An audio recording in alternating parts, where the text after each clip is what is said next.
sebagaimana dicatat dalam Alkitab. Perpuluhan itu satu keharusan, wajib.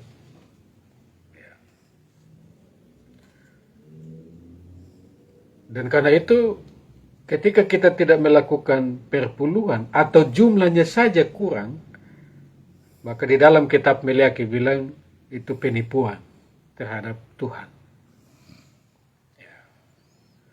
Karena itu, kewajiban iman ini mesti dilakukan secara jujur, khususnya berkaitan dengan perpuluhan.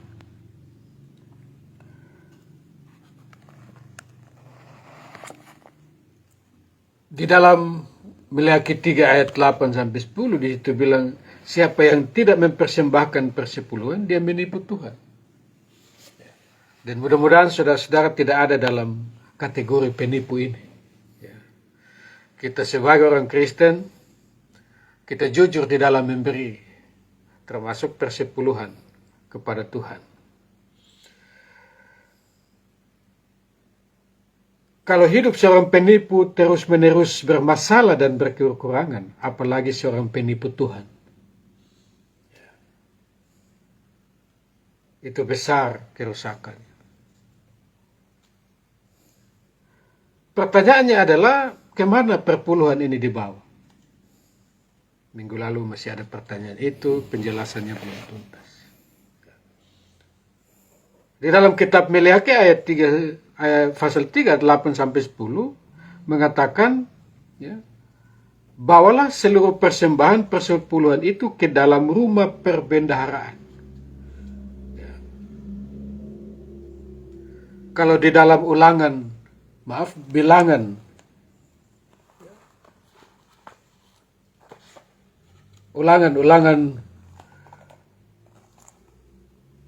14 ayat 22-23, di sana dikatakan, haruslah engkau benar-benar mempersembahkan persepuluhan dari seluruh hasil benih yang tumbuh di ladang tahun demi tahun, di hadapan Tuhan Allah, tempat yang dipilihnya untuk membuat namanya diam di sana.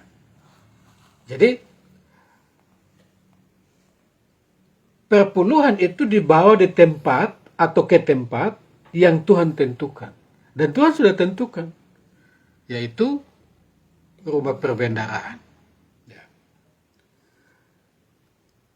Dalam konteks kitab Ulangan, kalau kita baca di pasal 14 ayat 28, 29, juga begitu. Karena jarak antara rumah dengan bait Allah jauh, maka tiap 3 tahun baru perpuluhan itu dibawa. Taruh di mana? Di tengah kota. Tengah kota itu tempat yang ditentukan oleh Tuhan. Sesudah itu sudah dibawa ke situ, lalu perpuluhan itu didoakan dan dibagi kepada yang membutuhkan. Jadi pertama dia menuju ke tempat yang ditentukan oleh Tuhan. Kemudian baru didistribusi kepada orang lain. Itu berarti bahwa perpuluhan tidak boleh dibawa langsung ke tempat yang kita suka, tapi harus ke tempat yang Tuhan telah tentukan. Ada individu-individu tertentu yang membawa perpuluhannya langsung kepada orang miskin.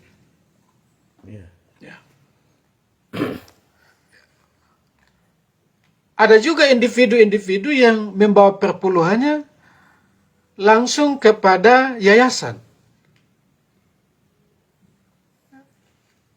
tertentu. Itu keliru.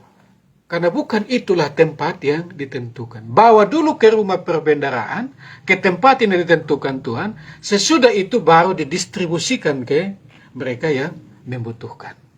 Membutuhkan. Sebab kalau kita membawa perpuluhan, sekali lagi, perpuluhan itu hak Tuhan. Bukan hak siapa-siapa. Karena dia punya hak, baru kalau kita sudah serahkan, baru kemudian Tuhan mengaturnya, mendistribusinya kemana yang dia perlu. Gitu. Kalau kita bawa langsung ke individu, ya orang-orang miskin, janda, yatim piatu, atau ke tempat-tempat yayasan yang kita suka, maka perpuluhan berubah menjadi derma. Ya. Dan orang yang memberi derma itu dermawan. Nama Tuhan tidak disebut, yang disebut dermawannya, orang yang memberi perpuluhan. Ya. Kalau kita bawa langsung perpuluhan kepada orang yang membutuhkan, maka perpuluhan itu berubah menjadi sebuah tindakan kesalehan untuk menunjukkan bahwa saya orang saleh. Padahal perpuluhan itu adalah ya bawa saja tanpa orang tahu bahwa jumlahnya berapa, siapa yang memberi, hanya Tuhan dan kita yang tahu. Gitu. Nah, ada yang tanya berapa jumlah perpuluhan? Setiap perpuluhan berapa? Apakah ada kewajiban jumlahnya? Tidak. Dia fluktuatif, tergantung penghasilanmu, tergantung pendapatanmu. Jadi kalau PNS itu pasti. Tapi kalau dia mengalami kenaikan gaji, maka perpuluhan juga hitungannya pasti berbeda. Ya. Jadi dia fluktuatif. Termasuk mereka yang berusaha di bidang ekonomi. Kalau dia punya bulan ini pendapatannya 7 juta, keuntungannya 7 juta, maka 700. Bulan depan dia 5 juta, maka perpuluhannya 500. Jadi dia tidak menetap jumlahnya, kuncinya adalah 10% dari hasil kerja, dari hasil pendapatan. Itu kuncinya ada di situ. Ya. Sehingga ada yang tanya, Bapak, apakah saya bisa membuat memang angka sepanjang setiap bulan harus 100? Oh tidak, itu namanya alokasi. Ya. Ya, bukan perpuluhan. Alokasi. Pendapatanmu 3 juta, kamu alokasi, ya sudah, kasih Tuhan 100 lah. Nah, itu alokasi. Ya. Dia harus ya 10%. Ya. Jadi tidak boleh menipu Tuhan. Ya. Apa janji Tuhan bagi mereka yang tidak menipu dia? Ya. Ya, dia akan membuka tingkap langit dan mencurahkan berkat yang berlimpah-limpah. Itu janji Tuhan. Untuk petani, ya, belalang, pelahap itu akan ya dibasmikan. Tidak akan lagi mengganggu tanaman. Ya. Bahkan pada ayat yang terakhir bilang kamu akan menjadi negeri kesukaan. Ya. Rumahmu juga akan menjadi rumah kesukaan. Kesukaan siapa? Kesukaan Tuhan. Karena relasimu dengan Tuhan itu baik. Ya. Nah, terus kalau saya mau bantu orang, ambil dari mana? Tidak boleh ambil dari 10%. Karena itu hak Tuhan. Kita punya pendapatan itu, pertama ada hak Tuhan. Yang kedua ada hak sosial. Dan yang ketiga adalah hak pribadi atau rumah tangga. Ya. Hak Tuhan yang 10%. Hak sosial itu yang kita mau memberi. Ya, itu di luar yang 10%. Jadi masih ada 90. Ya. Jangan orang datang bilang, Bapak saya ada butuh uang untuk saya anak sekolah. Oh tunggu, tapi perpuluhan ada. Oh keliru. Ya. Ya. Orang yang tidak khawatir, dia akan mengambil di luar dari perpuluhan itu. Karena dia tahu bahwa sumber berkat adalah Tuhan. Dia tahu bahwa Tuhan akan memenuhi kembali. Hanya karena kekhawatiran. Ya. Bahasa di Injil Matius bilang orang yang khawatir itu mengurangi 1 hasta kehidupan. Ya. Nah ini kalau dia khawatir tiap hari, berarti kalau 1 bulan dia khawatir terus selama 30 hari, maka 30 hasta di hidup berkurang. Ya, berkurang. Nah, Bapak Ibu Saudara-saudara, apakah perpuluhan itu adalah hulu hasil?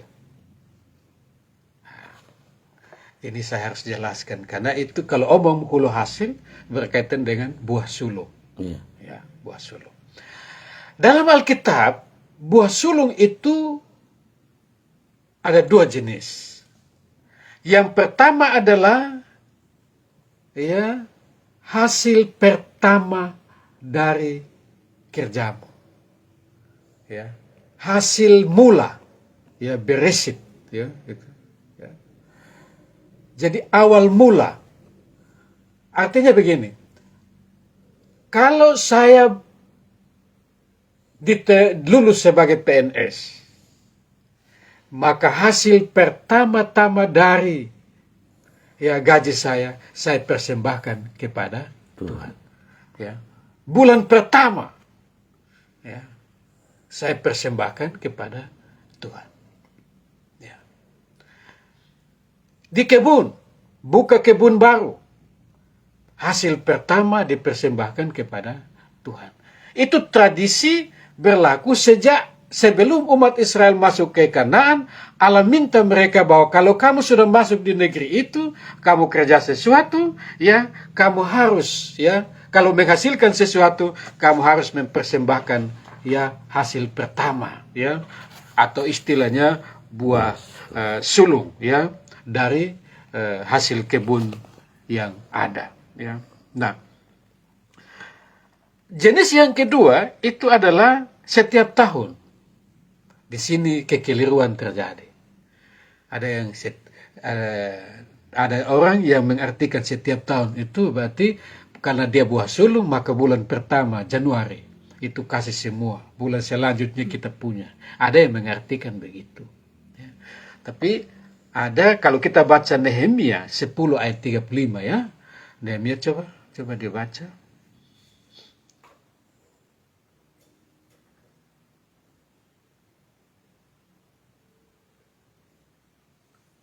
Nehemia 10 ayat 35.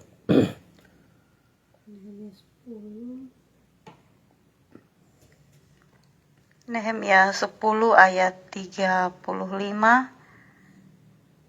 Lagi pula setiap tahun kami akan membawa ke rumah Tuhan hasil yang pertama dari tanah kami dan buah sulung segala pohon. Ya. Jadi ada yang satu kali, ya misalnya dia PNS lulus lalu dia gaji pertama diserahkan, ya kebun juga begitu. Tapi ada tradisi yang kemudian berkembang dan dibaharui itu setiap tahun hasil pertama. Ada yang mengartikan setiap bulan Januari. Tapi penafsiran saya adalah, ya, itu yang namanya hulu hasil. Hulu itu berarti yang awal. Ya. Yang pertama, yang disendirikan, yang diutamakan, ya disendirikan. Sehingga tiap tahun itu, ya, pada minggu ke-7 atau hari ke-50, ya, itu kita bawa, ya, Pentakosta, ya, kita bawa, ya, hulu hasil kita ke gereja, ya, sebagai syukur, ya, kepada Tuhan, ya. Nah, kenapa hulu hasil ini berlaku? Karena itu sudah diberlakukan oleh umat Israel yang namanya Hari Raya Panen. Ya, itu juga terjadi pada hari ke-50 sesudah Paskah. Ya, sesudah Paskah. Jadi hitung 7 minggu lah begitu. Ya. Kemudian nanti sampai pada perjanjian baru itu dibaharui sesudah, ya, kebangkitan Yesus, pas pencurahan Roh Kudus, ya, itu kemudian dilakukan hulu hasil. Nah, pada perjanjian lama, waktu panen, ya, mereka panen gandum atau jagung misalnya. Kalau ada yang terlewatkan, jagung atau gandum terlewatkan, maka tidak boleh dipungut. Kan kebiasaan kita sudah bawa ini hasil sampai di rumah, pulang kau pilih lagi, siapa tahu ada yang tertinggal. Tradisi Israel mengatakan tidak boleh. Kenapa? Karena itu nanti ada orang-orang miskin yang akan nah, makanya Boas dan Ruth, ya, Ruth begitu kembali ke negeri mereka, Boas dong kerja sejalan, dia dari belakang dan pilih yang sisa-sisa yang jatuh. Itu hak orang miskin, ya, hak janda yatim piatu. Ya. Nah, Kemudian tradisi ini dikembangkan dalam perjanjian baru, ya, yang namanya hulu hasil, ya, ucapan syukur kita.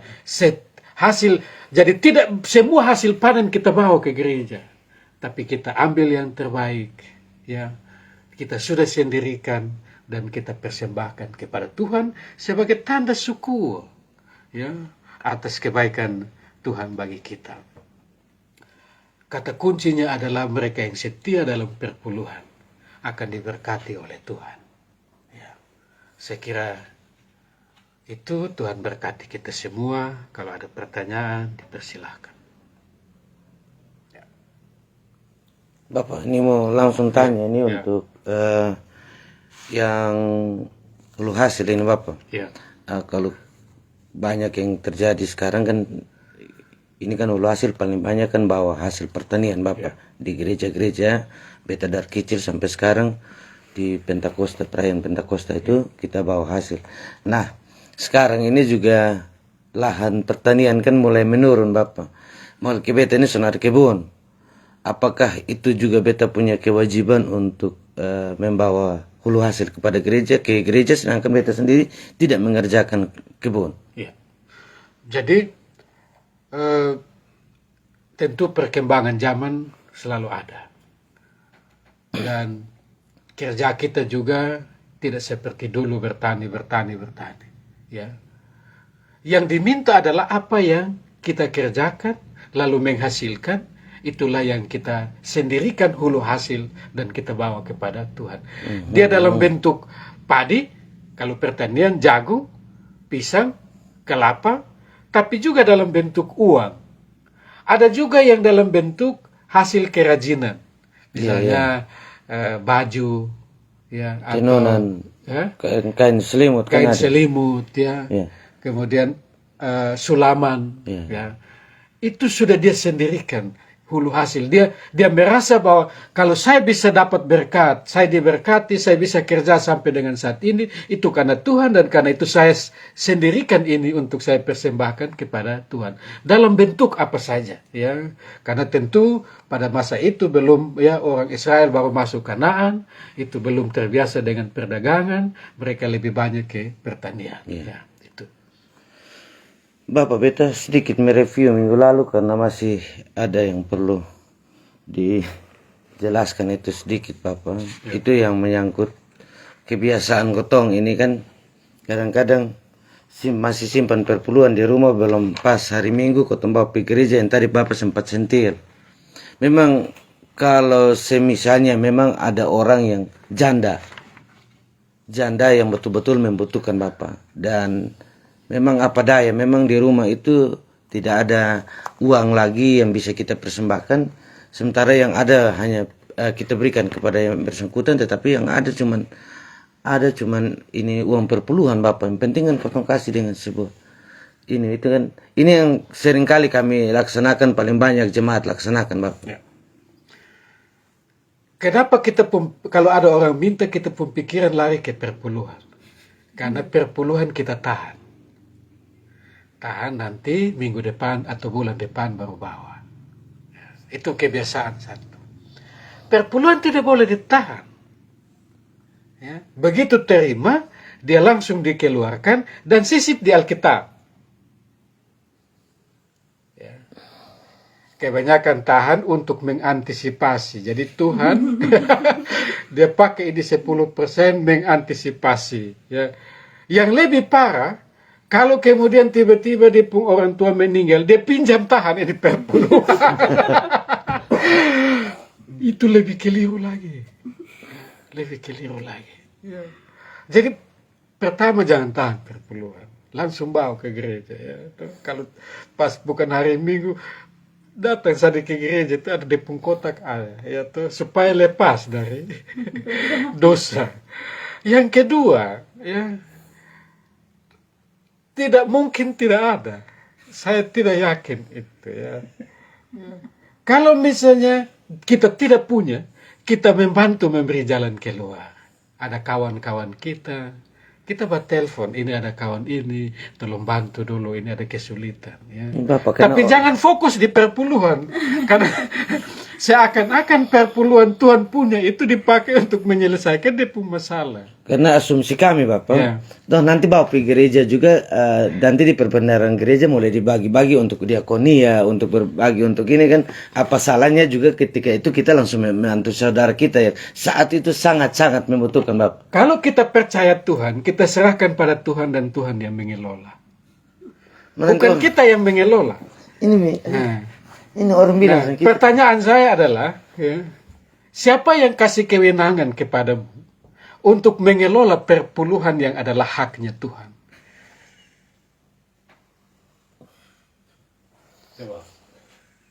Mari kita lihat, ya, ulangan ya, 14 ayat 23 sampai 28 sampai 29 bilang begini. Pada akhir 3 tahun engkau harus mengeluarkan segala persembuhan persepuluhan dari hasil tanahmu dalam tahun itu dan menaruhnya di dalam kotamu. Maka orang Lewi, karena ia tidak mendapat bagian milik pusaka bersama engkau, dan orang asing, anak yatim piatu, janda di dalam tempatmu, akan datang makan dan menjadi kenyang, supaya Tuhan Allahmu memberkati engkau di dalam segala usaha yang dikerjakan tanganmu. Pada akhir 3 tahun, engkau harus, ini masalah jarak antara tempat ibadah dan rumah. Makanya taruh situ nanti tahun ketiga, di mana tempatnya Tuhan tentukan di tengah kota. Nanti sudah dikumpul situ baru dibagi. Oh, ini ada hak orang Lewi, misalnya pendeta. Ini ada hak orang miskin, baru dibagi. Jadi pengelolaannya tidak langsung orang yang memberi, sudah disendirikan untuk Tuhan. Terus intervensi koator ini perpuluhan tidak boleh. Ya. Ya memang banyak kekeliruan dan saya harus luruskan itu. Apa yang menjadi milik Tuhan, biarlah pemilik itu yang mengelola, bukan kita. Ya. Saya kasih Cika uang, ya 10.000. Terus ya saya sudah bilang, Cika nanti saya kasih kamu uang 10.000. Nah pas saya belum antar ke Cika, ada orang datang. Saya ambil dari Cika pun hak itu. Kira-kira besok tuh, mana bet pun uang? Sudah bet kasih separuh di. Terus Cika bilang, siapa yang suruh lu kasih? Sejak kapan saya kasih kewenangan untukmu? Ini wajib kok, saya harus dapat, dan itu hak saya.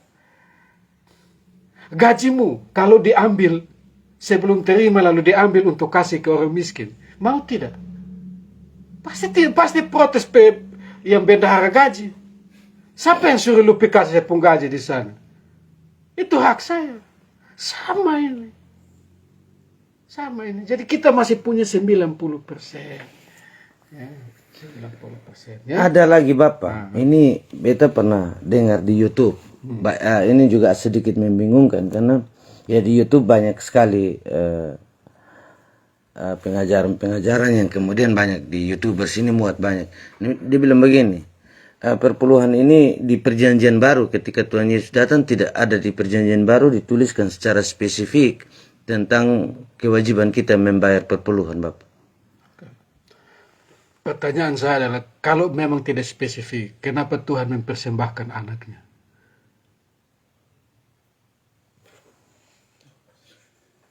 Lalu Paulus bilang, persembahkanlah tubuh dan jiwamu. Jadi, bagi beta begini, persembahan itu adalah sebuah tanda ucapan terima kasih kepada sang pemilik berkat. Ya. Jangan karena kita super janjian baru jadi tidak terima kasih lagi. Tetap berterima kasih. Itu etika surgawi. Etika dunia mengatakan kalau ayahmu memberi kamu sebagai anak uang, kamu harus berterima kasih. Etika surga mengatakan kalau Tuhan memberkati engkau, maka kamu juga harus berterima kasih kepada sang pemilik berkat. Dan orang yang akan masuk surga adalah orang yang biasa dengan etika surgawi. Dia harus di dunia ini sedang kita dilatih untuk membiasakan diri hidup dalam etika surgawi. Mereka yang terbiasa hidup dalam etika surgawi layak ada di dalam rumah Bapa. Karena Yesus pergi siapkan rumah untuk kita. Nah, kita sudah terbiasa dengan etika surgawi, sampai di sana kita ya gugup, kita bingung, kita bikin kesalahan dan tidak layak masuk. Ya, saya sebelum masuk ke istana itu pasti dikasih tahu makannya bagaimana, ambil nasinya bagaimana, kalau presiden datang bagaimana. Itu kan kita dilatih. Dan di gereja lah ya sebagai mama. Gereja itu mama, rumah Bapa di surga. Kita dilatih untuk etika surgawi itu. Membiasakan diri supaya begitu masuk surga sudah terbiasa dengan ini budaya, termasuk perpuluhan. Nah, ini dia mulai atur, dia pun perpuluhan, Tuhan pun perpuluhan. Itu etika siapa yang Tuhan ajar, yang kita pegang. Itu. Jadi etika surgawi ini yang kita biasakan dalam rumah. Karena itulah yang akan menjamin kita tidak gagap. Kita tidak merasa terkejut dengan ya kalau sudah di surga. Kan sudah biasa hidup dengan etika surgawi di dunia. Nah. Apa yang menjadi hak Allah saya sukasi, bagaimana sopan santun saya dengan Tuhan, bagaimana terima kasih saya dengan Tuhan. Ini sudah dilatih. Dan dilatih di mana? Rumah mama. Bukan mama tiri, bukan mama besar, bukan mama kecil. Mama kandung. Siapa mama kandung? Gereja kamu dibaptis. Gereja kamu di sini. Gereja kamu digembalakan. Ada yang bilang, saya pindah tahan di, biasa kan kalau mama besar, mama kandung jalan titip kita di mama besar. Ya. Mama besar tidak mungkin mengajarkan etika surgawi sebaik mama kandung. Mama kecil tidak mungkin mengajarkan etika surgawi sebaik mama kandung. Apalagi perpuluhan, itu mama kandung. Siapa? Gereja. Calvin mengatakan, gereja adalah ibu kandung. Nah, diajar, jangan melawan. Supaya kamu masuk surga, sudah terbiasa dengan etika surgawi. Ini dia Tuhan pun hak diurus ya. Satu oleh Bapak. Oke. Tadi beta dengar Bapak omong tentang di mana engkau dibaptis, di mana engkau di sini, engkau di situ. Bapak beta waktu itu permandian di Maranatha. Sidi di Efata. Perpuluhan beta di mana Bapak? Ya, Gemit. Ya, ini kita omong tentang Gemit. Iya. Tidak diharuskan kepada bahwa harus dibawa ke gereja tempat di mana kotong lahir atau tempat di mana kita berdomisili, tidak diharuskan. Tetapi di mana kita digembalakan. Ya, di mana kita bersekutu. Disitulah tempat kita menaruh perpuluhan. Ya. Banyak yang bilang, oh di gereja ini suka ya, tak usah kasih lagi. Kalau mas pilih-pilih. Tak usah omong juga. Kalau mau bawa-bawa saja, tidak usah omong. Ya. Silakan itu urusanmu dengan Tuhan. Yang penting jangan tipu Tuhan. Jangan ambil alih hak Tuhan. Ya. Jangan ambil alih kewenangan Tuhan. Itu saja. Ya. Ya. Tapi orang yang tahu etika, dia akan sadar bahwa di mana saya selama ini digembalakan di sini, bersekutu di sini, ya. Dan saya akan mati dan dikuburkan oleh orang-orang di sini, maka saya membawa ke sini. Selesai itu. Satu pertanyaan Bapak. Oh, kita semua habis waktu. Ini titipan Bapak. Oke. Bapak beta 2 menit lagi. bekerja tetap, pendapatan saya tetap, tapi gaji saya habis terpotong karena saya berutang. Jadi hampir 1 bulan itu jujur harinya dapat 5.000 sampai 10.000 perak Bapak. Ini jujur, kenyataan. Akhirnya dalam menghidupi kehidupan saya, kadang-kadang beta ojek, ada serabutan-serabutan yang bisa beta dapatkan. Nah kalau begitu Bapak, apakah dengan begitu perpuluhan masih harus saya serahkan, sedangkan beta sendiri menderita Bapak? Ya, perpuluhan itu sekali lagi hak Tuhan. Tuhan sudah tahu kebutuhanmu dan dia kasih tepat seperti yang kamu butuh. Tapi salah mengelola. Kesalahan dalam mengelola itu, ya, kita baca Kejadian 3 ayat 1 sampai 7 ya. Kejadian 3 ayat 1 sampai 7 bercerita tentang kejatuhan manusia dalam dosa. Ya. Kenapa manusia jatuh dalam dosa? Tuhan bilang, semua pohon dalam taman ini kamu boleh makan. Tapi yang di tengah itu tidak boleh. Jadi begini, karena mereka ambil, maka jatuh dalam dosa. Ada wilayah, ya, di Taman Eden itu ada wilayahnya manusia, tetapi ada wilayahnya Tuhan. Wilayahnya manusia itu yang di luar yang pohon di tengah-tengah itu. Sedangkan pohon yang di tengah itu wilayahnya Tuhan. Nah, manusia sudah makan di wilayahnya dia pi ambil lagi wilayahnya Tuhan. Maka disitulah dia jatuh dalam dosa. Ketika dia jatuh dalam dosa, ya, Tuhan usir keluar, ya. Nah, ada satu pohon, kenapa mereka bisa kalau akan bisa umur panjang, hidup lama? Karena ada satu pohon namanya pohon kehidupan di taman itu. Selama itu mereka bisa bertahan hidup, umur mereka panjang karena ini pohon kehidupan.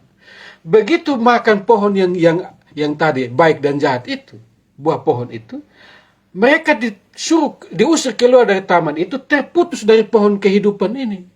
Maka kalau kita baca umur manusia, dari 900 turun sampai Musa bilang kalau umur manusia 70, kalau kuat 80. Lebih dari itu penderitaan. Iya, sama dengan begini. Kalau manusia itu, kalau pohon ranting itu melekat pada pohon itu, maka dia akan hidup terus.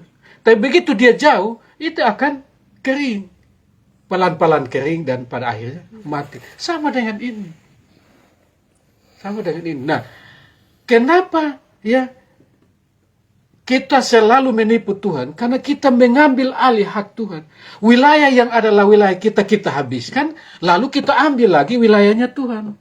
Milik Tuhan yang kita punya milik itu 90, Tuhan punya milik 10, kita kasih habis kita punya, kita ambil lagi Tuhan punya, dan kita jatuh dalam dosa. Dan kita terputus dari pemilik, ya, pemberi kehidupan itu. Nah, itu yang hidup sengsara, kekurangan terus, ya. Mau perpuluhan juga tidak ada, mau persembahan juga tidak ada, ya. Utang sana, dan saya jamin dia tidak akan pernah selesai kekurangan sepanjang dia punya relasi dengan pemilik kehidup itu. Tidak ada, saya jamin. Bapak, ini ada SMS, WA datang. Ini pengusaha Bapak, kontraktor. Mereka melaksanakan bertanggung jawab terhadap proyek, ada nilai proyek yang mereka kerjakan, dan anak-anak gereja ini Bapak. Dong kerja di Amanatun Selatan, di wilayah itu ada gereja Bapak. Jadi dalam pelaksanaan kegiatan itu ada mereka bantu, karena merasa juga bagian dari jemaat, dia adalah jemaat Gemit, maka dia memberikan, dia bilang ini beta perpuluhan sedikit, jadi dia bantu. Kebetulan gereja situ lagi membangun, jadi dia bantu semen, dia bantu pasir dengan batu Bapak yang dimasuk. Apakah itu ketika nanti dari total ya kerja itu kan ada biaya, seperti penjelasan minggu lalu, ada keuntungan yang diperoleh, sedangkan dia sudah sebagian dari kegiatan itu dia sudah memberikan persembahan, anggap dia bilang perpuluhan lah di gereja di lokasi setempat. Itu bagaimana Bapak? Perpuluhan itu dihitung setelah ya kita bekerja dan ada hasil, ya. Itu setelah bekerja dan ada hasil, kita kasih keluar modal kerja, lalu keuntungannya berapa, itulah yang kita potong 10% dari keuntungan. Yeah. Ya. Sedangkan yang sebelum hasil muncul lalu kita bawa pasir, itu namanya bantuan. Ya. Itu namanya bantuan. Itu justru tahu Bapak, dari itu beta tahu keuntungan tuh Bapak, keuntungan ini. Jadi beta sudah lepas gereja ini beta langsung serahkan saja, daripada beta sampai sore beta lupa buang. Siapa yang bilang bahwa sudah itu keuntungan, sudah tahu? Tidak bisa. Setelah, karena modal kerja keluar, ya toh, kemudian hasil kerjanya sudah kita dapat, lalu kita mau bersyukur lewat perpuluhan. Nah, ini belum selesai bersyukur, kan masih ada di proses.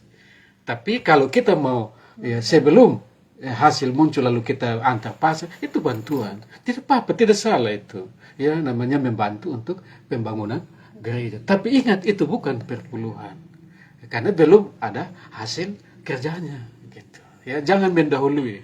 Tuhan bilang ini kadang kita tersosok dahulu. Ya, jangan juga. Pas ingat Bapak. Ingat, tapi kan bukan perpuluhan karena hasil kerjanya belum ada. Begitu. Karena bisa saja terjadi persoalan di tengah jalan. Ya toh? Karena belum ada, kan biasanya proyek itu diberi waktu berapa? 3 bulan untuk kalau ada kerusakan kita perbaiki. Nah, itu juga masih ini. Belum kalau bencana.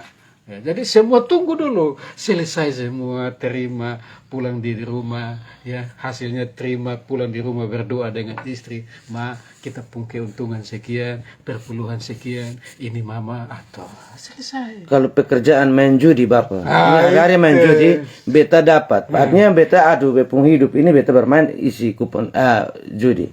Ya, Ya sekarang lagi tren ini kupon putih. kupon putih ya, jadi Ya, bola gole. bola di HP ini yang biasa main-main biliar. Kadang-kadang kita duduk sama-sama dapat. keker-keker ada biasa koin-koinnya Bapak. Di situ beta dapat. Bagaimana Bapak? Itu kalau misalnya dari situ apa? Kan memang beta hari-hari kerja itu. oke. Dari pendapatan itu beta kasih perpuluhan atau bagaimana Bapak? Ya, jadi itu namanya money laundry. Gereja dijadikan sebagai tempat pencucian uang. Ya. Yang dimaksud di sini perpuluhan dari hasil kerja yang benar. Ya. Tapi kalau hasil kerjanya tipu-tipu, itu lalu bawa ke gereja itu namanya pencucian uang. Ya. Itu urusanmu dengan Tuhan.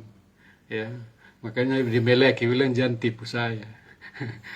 Ya. Terima kasih. Baik, Bapak. Ini ada 2 pertanyaan. Bagaimana dengan seseorang yang dia memberikan persepuluhannya kepada Tuhan tetapi dia tidak ikhlas? Dalam arti bahwa dia merasa bahwa oh ya sudah, ini karena memang perintah jadi harus dikasih begitu. Tetapi sebenarnya dia tuh tidak ikhlas. Terbebas. Ya, itu bagaimana Bapak? Ya kewajiban itu perintah. Lu mau ikhlas atau tidak ikhlas, 10%-nya dikasih dulu di Tuhan. Nanti Tuhan tahu kok, ini orang ikhlas atau tidak. Saya tidak tahu apakah orang itu ikhlas atau tidak kan. Kan susu. Tapi pertama wah ini kewajiban. Harus saya serahkan. Kemudian baru Tuhan, oh dia kasih mah. Hati sudah ikhlas kan dia masih. Tapi belajar beriman. Iman itu begini. Saya percaya kepada Tuhan. Ya. Bukan sekedar tapi sekaligus juga berserah diri, ya toh? Begini, saya minta tolong Cika, kita akan misalnya ke Webesa, tolong kamu bawa motornya, kamu yang saya serahkan kunci. Begitu saya serahkan kunci di kamu, saya digonceng, maka sebagai yang digonceng tidak boleh ngomel sepanjang jalan kalau Cika masuk lubang, karena saya sudah percaya penuh kepada kamu. Itu namanya iman. Tapi kalau dia ikut campur, itu bukan iman, ya. Apalagi ngomel-ngomel dan tidak ikhlas, ya, tidak ikhlas. Jadi totalitas diri itu menjadi perhitungan juga, ya, bagi Tuhan. Apalagi. Ya, baik Bapak. Menyangkut persepuluhan, kenapa harus 10%? Tidak 5%, tidak 2% atau 3%. Kenapa harus 10%? Ya, saya juga itu ketetapan hukum Taurat, ya.